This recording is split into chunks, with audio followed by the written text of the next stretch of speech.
ইসলামী আন্দোলন বাংলাদেশ কি চায়? মানুষকে মুক্তি দিতে চায়, শান্তি দিতে চায়, বৈষম্য দূর করতে চায়। সাম্প্রদায়িক দাঙ্গা থাকবে না, সাম্প্রদায়িক সম্প্রীতির ভিত্তিতে দেশকে পরিচালনা করতে চায়। জুলুম মুক্ত, চাঁদা মুক্ত এক দেশ করতে চায়। আর ইসলামী আন্দোলন বাংলাদেশ বিশ্বাস করে মাদার গাছ লাগিয়ে আমের আশা করা যায় না, তেঁতুল গাছের মাধ্যমে মিষ্টি ফলের আশা করা যায় না, চোরের মাধ্যমে চুরি বন্ধ হবে না, দুর্নীতিবাজের মাধ্যমে দুর্নীতি বন্ধ হতে পারে। যারা চাঁদাবাজি করে এরা ক্ষমতায় গেলে চাঁদা বন্ধ হবে না।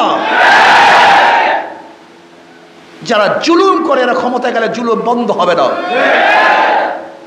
যারা চোর ডাকাত, এই চোর ডাকাতরা ক্ষমতায় গেলে চুরি ডাকাতি বন্ধ হবে না।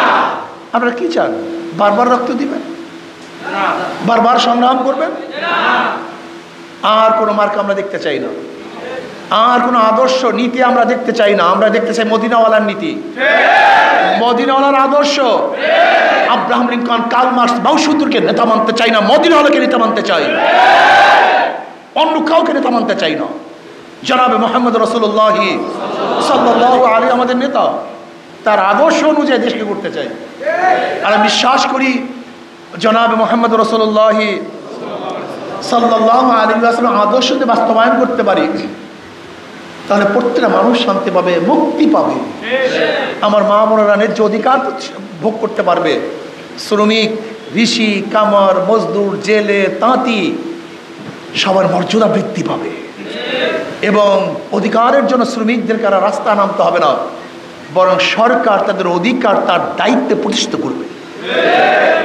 এই জন্য আসুন, বিভিন্ন আদর্শ দেখেছেন, ডেমোক্রেসি দেখেছেন, সোশ্যালিজম দেখেছেন, ক্যাপিটালিজম দেখেছেন, কমিউনিজম দেখেছেন, সেকুলারিজম দেখেছেন, সব ইসলাম বাদ।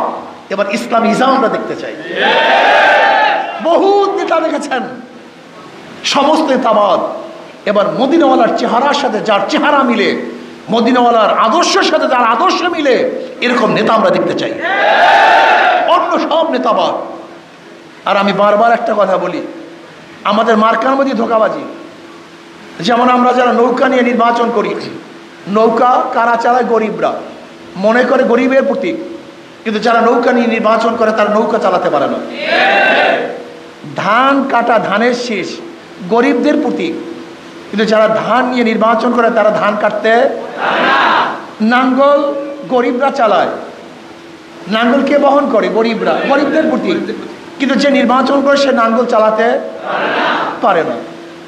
কুঠার গরিবদের প্রতীক, কাঠ কাটে কারা? গরিবরা। কিন্তু যারা কুঠার নিয়ে নির্বাচন করে তারা নিজেরা কাঠ কাটতে পারে না। গরুর গাড়ি গরিবদের প্রতীক, গরুর গাড়ি কারা চালায়? গরিবরা। কিন্তু যে গরুর গাড়ির প্রতীক নিয়ে নির্বাচন করে সে নিজে গরুর গাড়ি চালাতে পারে না। বুঝাতে পারছি? সবাই প্রতীক নিছে গরিবদের, কিন্তু কেউ কিন্তু গরিব না।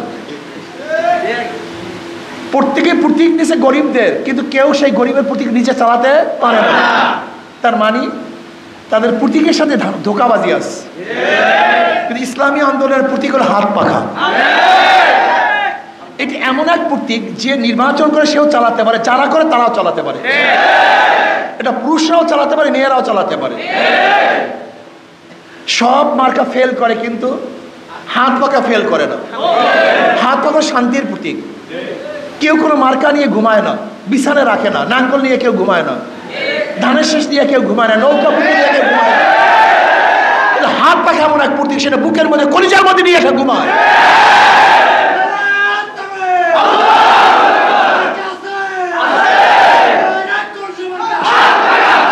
শোনা শোনা আরো মজার কথা শোনা।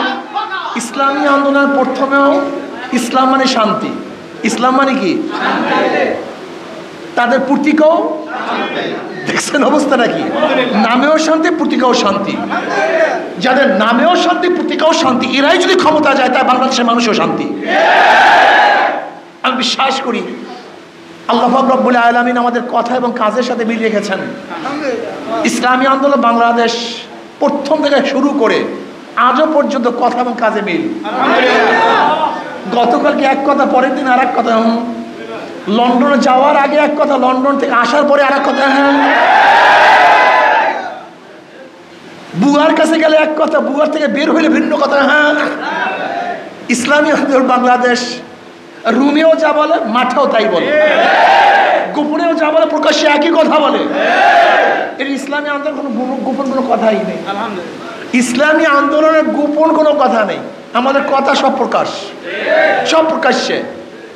ইসলামী আন্দোলন বাংলাদেশ কাজে এবং কর্মে, কথা এবং কাজে পূর্ণ মিল আছে কি নেই? পারলে দেখান, মিল নাই আমাকে দেখান, পারবেন না। সব দলের মধ্যে হাজারো বেমিল পাবেন।